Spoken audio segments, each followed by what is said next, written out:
Hello and welcome to the big picture. The issue of reservation has been under discussion for decades in this country.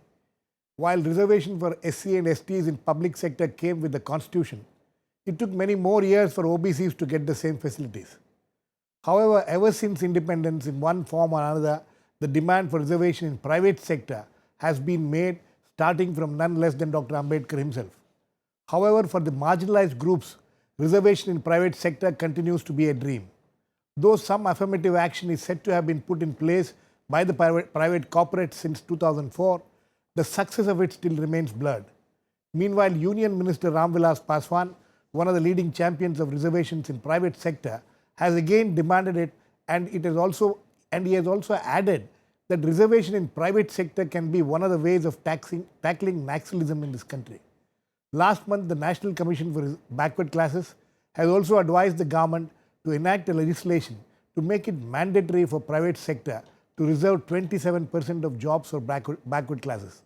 We will discuss all this today with Professor Sukhdeo Thorat, Chairman, the Indian Council of Social Science Research, Harsh Mander, Social Activist and Director, Center for Equity Studies, Professor Santosh Mehrotra, Center for Informal Studies and Labour Studies, Informal Sector and Labour Studies at the JNU, Professor Nandini Sundar, Department of Sociology at the Delhi University, and Aman Sethi, Senior Journalist.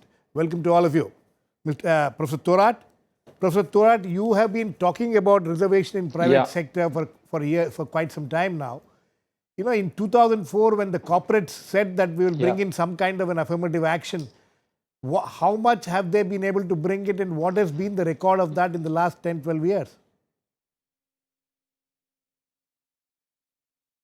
Yeah, the affirmative action policy adopted by the private sector is a voluntary and self-regulatory policy.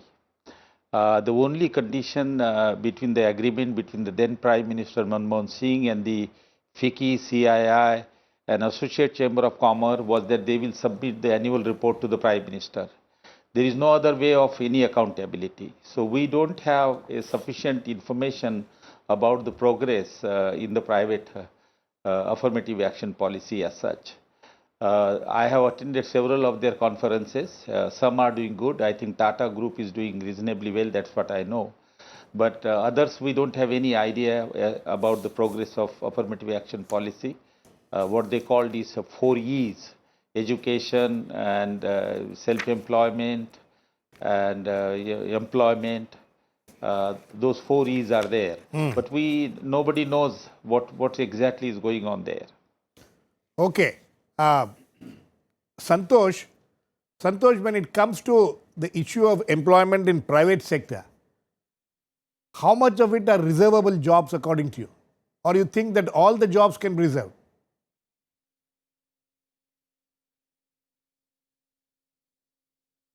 Well, if all the jobs were reserved, then what will happen to the rest? No, I think that's a slightly facetious statement. No, I didn't say all the jobs means all the jobs. I mean different categories of jobs. No, I understand. Look, the bottom line is that two things need to happen for the job situation to improve generally, and that's what really needs to happen. Because you know as well as I do that the private sector is going to resist any attempt to compel them to make reservations on the grounds of caste.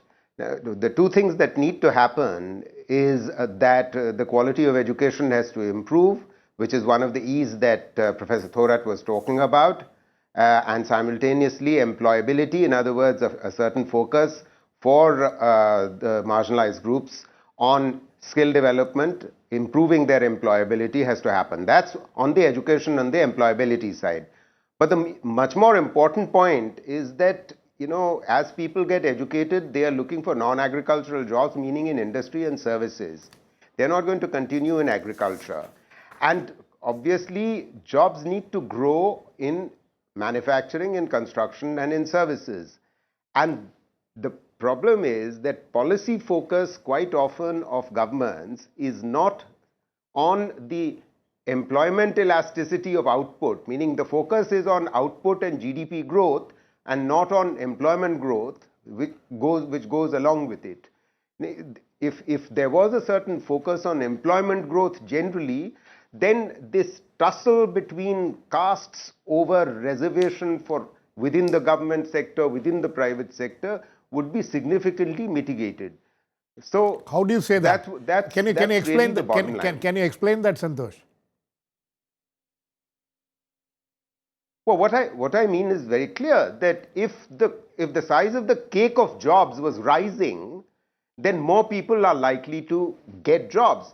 At the same time, I'm saying that if there was a greater focus on skills for reserved groups, meaning for SCs, for STs, for Muslims, for OBCs, much higher and much better quality education at the lower level, middle level, as well as in higher education, much better quality, the employability of reserved categories would be enhanced.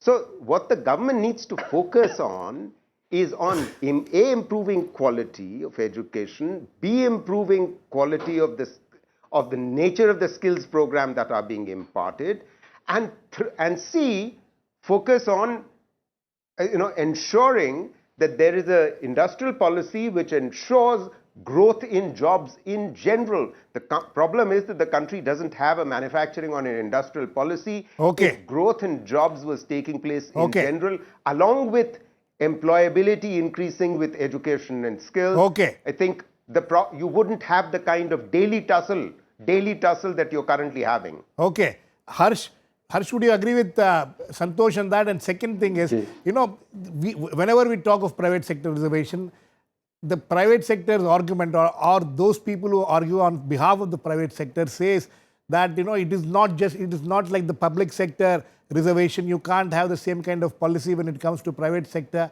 And Santosh himself was talking about employability and the factor of education being better.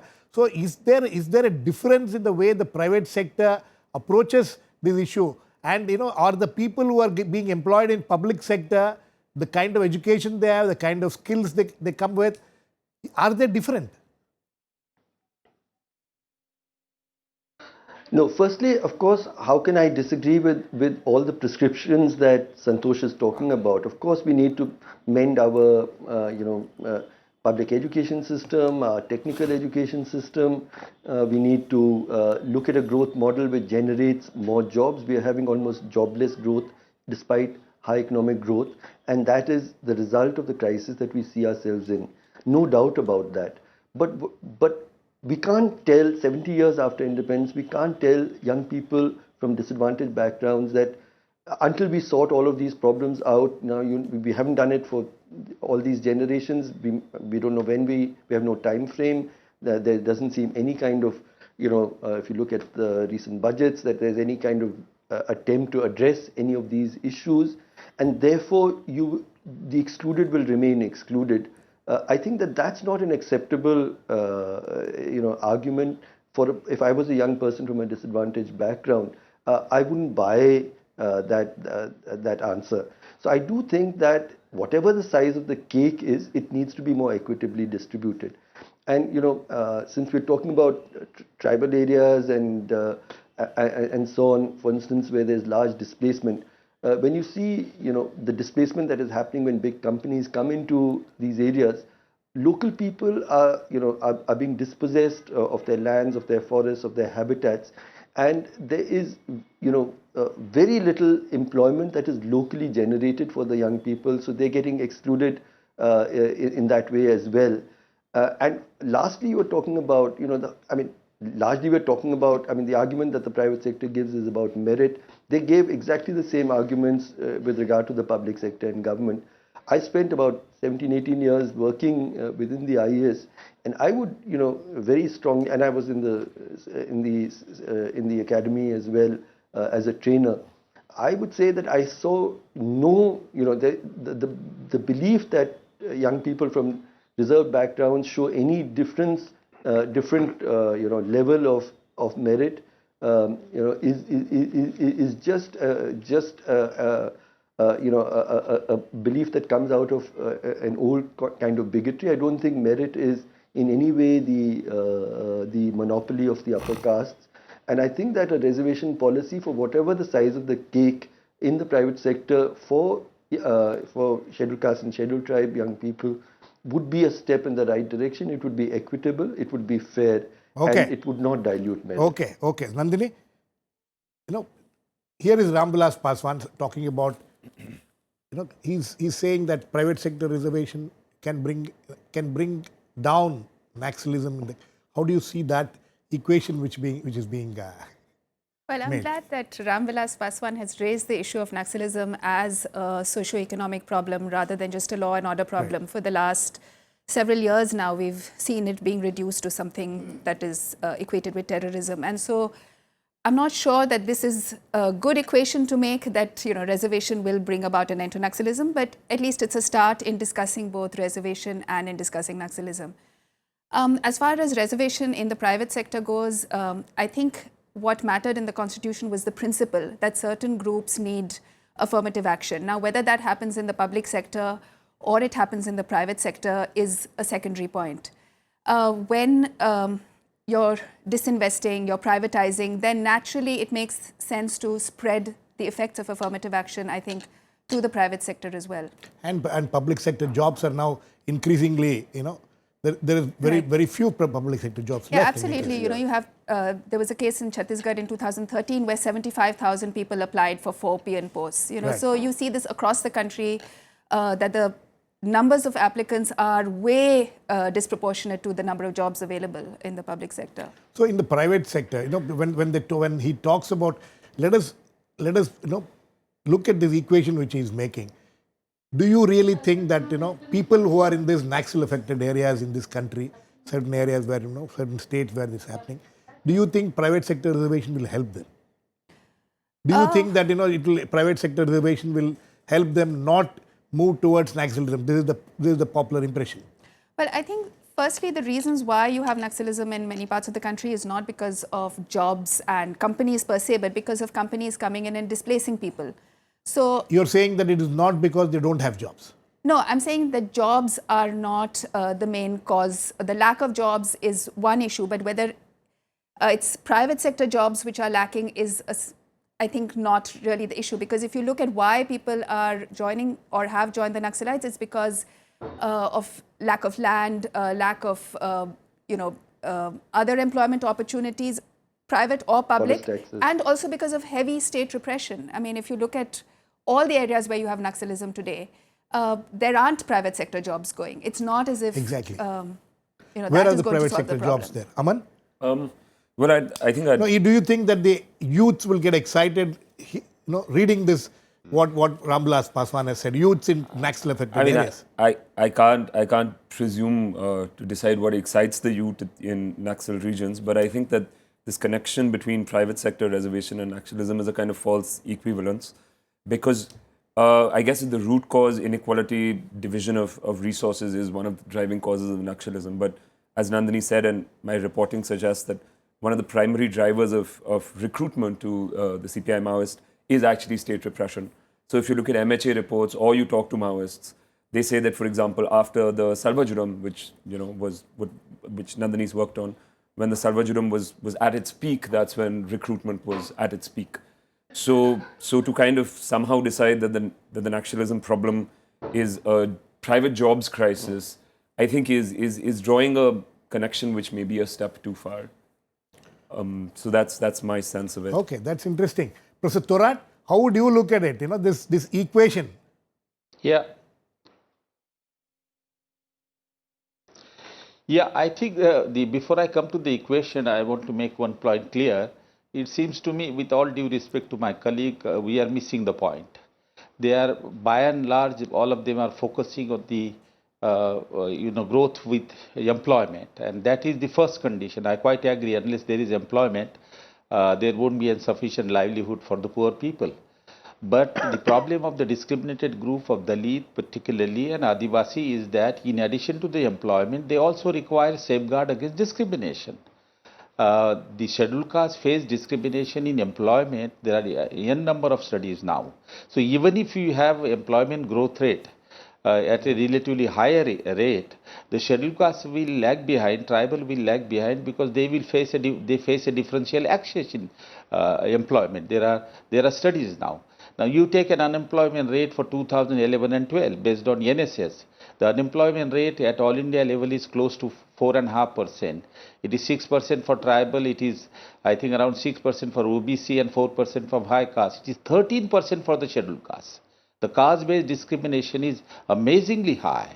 Now, therefore, what discriminated group of Dalit require is they require both policies of expansion of employment, but at the same time, they require policy which will give them the equal space in the employment. This is the first point. The second point is, if you take 2011 and 12, of the total regular salaried engaged in non-farm sector, I am taking public plus private, regular salaried non-farm employees, only 18%, 18 to 19% are in government sector. Almost 82% are in private sector where there is a discriminatory access.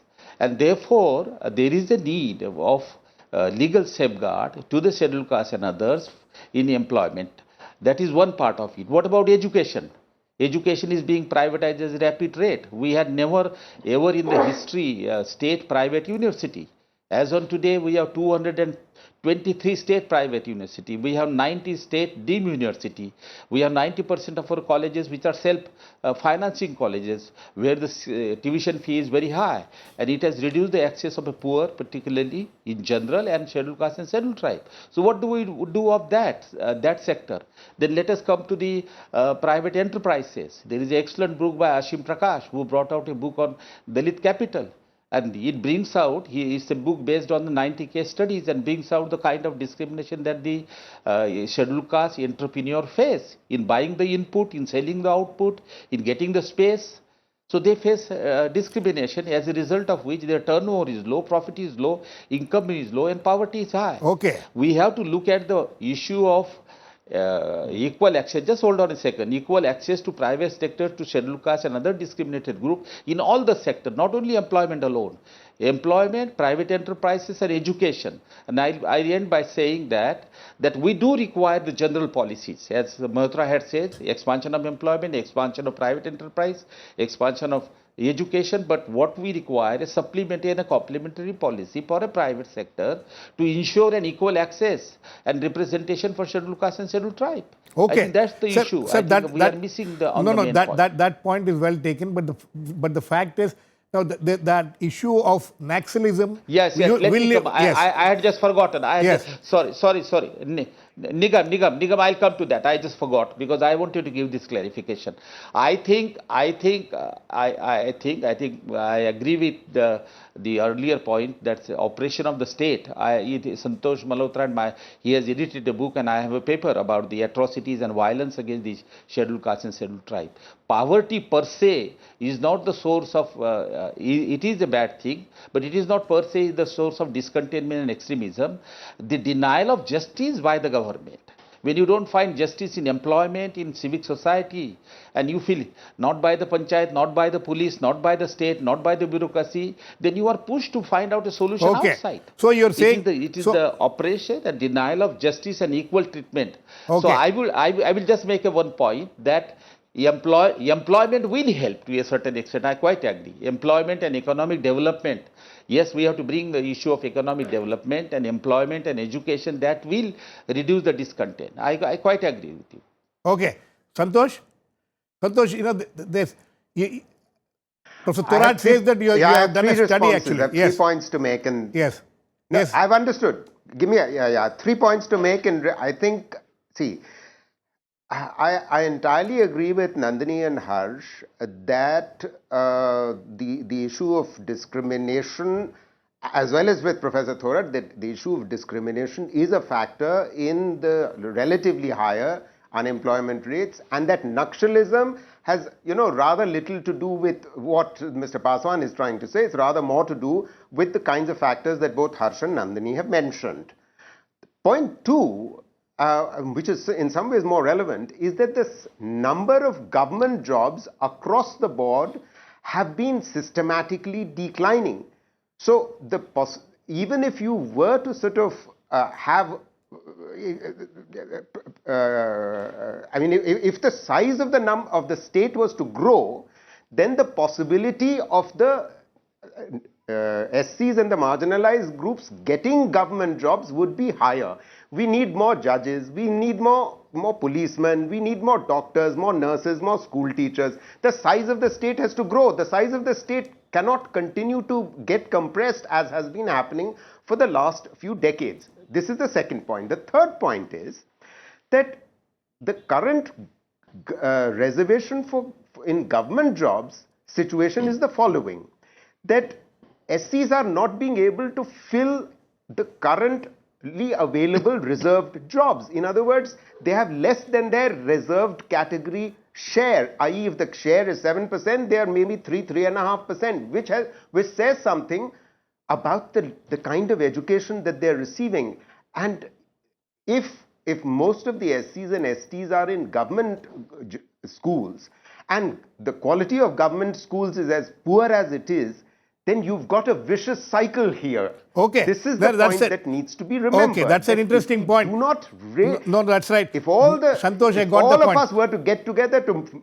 Santosh, that's an interesting point you made. Harsh Mander, in fact, this is an interesting point which Santosh makes. He says that, forget private sector, even in the public sector, in the government sector, the number of jobs which are available to the scheduled caste, scheduled tribes are not being filled.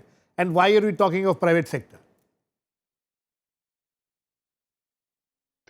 Yeah, I mean, fundamentally, we have a broken public education system. Nikam, I would like to come here. I'll come to you, sir. We've talked about the exit of the middle classes. Hello. Yeah. We've talked about the exit of the middle classes, but we haven't talked about the exit also of the upper castes from the public education system. And so it is both the poor and the socially disadvantaged who are dependent on a public education system in which we are not investing. And that is the source of the problem. There's just one other quick point. I know we're running short of time. I feel that, an argument that we should address any particular injustice, because if we don't address it, we will have naxalism or terrorism or violence, is a morally flawed argument, apart from the empirical difficulties that Nandini and Aman spoke about linking lack of jobs with naxalism. We should address an injustice because it is an injustice, and we need to recognize that there are very few jobs that are being generated overall. There are even fewer jobs in the public sector. The jobs in the private sector are not uniformly available without discrimination, and because bias sets in to the small number of jobs that are available, we need to have affirmative action in the larger spirit of the Constitution for its own sake, and not because the absence of it is likely to lead to violence. Okay. Professor Thorat, very quickly, sir. Yeah, I was saying that, the figure given by Santosh Mehrotra is not correct. At every level of the government job, the reservation is in proportion to their population. As far as the scheduled caste is concerned, only in case of tribal, in category B and A, there are less represented. So what I am saying is, Santosh is still looking at the issue in a general term. Yes, we do require merit, and we do require efficiency and quality for Dalit. But again, this argument is based on the... Just hold on a second. That is a separate argument. That's a separate debate altogether. We'll come to that. We'll come to that, sir. Aman. I just wanted No, it's not all I'm relating it to the general issue. I'll come back to you, sir. This is again based... I'm not talking of inefficiency. What I am talking... I'll come back to you. Yes. I just wanted to make the point that if one looks at, say, the recommendations of the, Dicky, which is the Dalit Industrial Chamber of Commerce in India, then there are many ways of thinking about what a private job and what the private sector actually is, right? Because a lot of the business that the private sector actually gets is reliant on the state. So a lot of the work is government procurement, government contracting. There was a 20%. There was a rule which came in place in 2011. Where they have to buy, the government sector has to buy from these Dalit. Exactly. So that is one of the policies. Yes. Now that has not been. I was speaking to a few Dalit activists before I came on this show, and they said that hasn't been carried through to the extent that it could have. But they said that this was an interesting and powerful tool, right, whereby which the government doesn't have to necessarily wade into the private sector and mandate that private companies actually have these quotas, but the government can actually direct business towards the idea of a Dalit entrepreneurship. So that could be one way of actually moving around this argument that Mr. Mehrotra is having with Mr. Thorat. So I think that's one interesting question. The other thing to look at is access to capital. So a lot of private sector, or India Inc., as we all know, is sitting on a lot of debt that's handed over by government banks. And so if Vijay Mallya can get the kind of money he can get and spend it the way that he does, there's no reason to believe that this kind of money can actually be directed again towards SC and ST entrepreneurs, because one of the big problems is that they don't have collateral.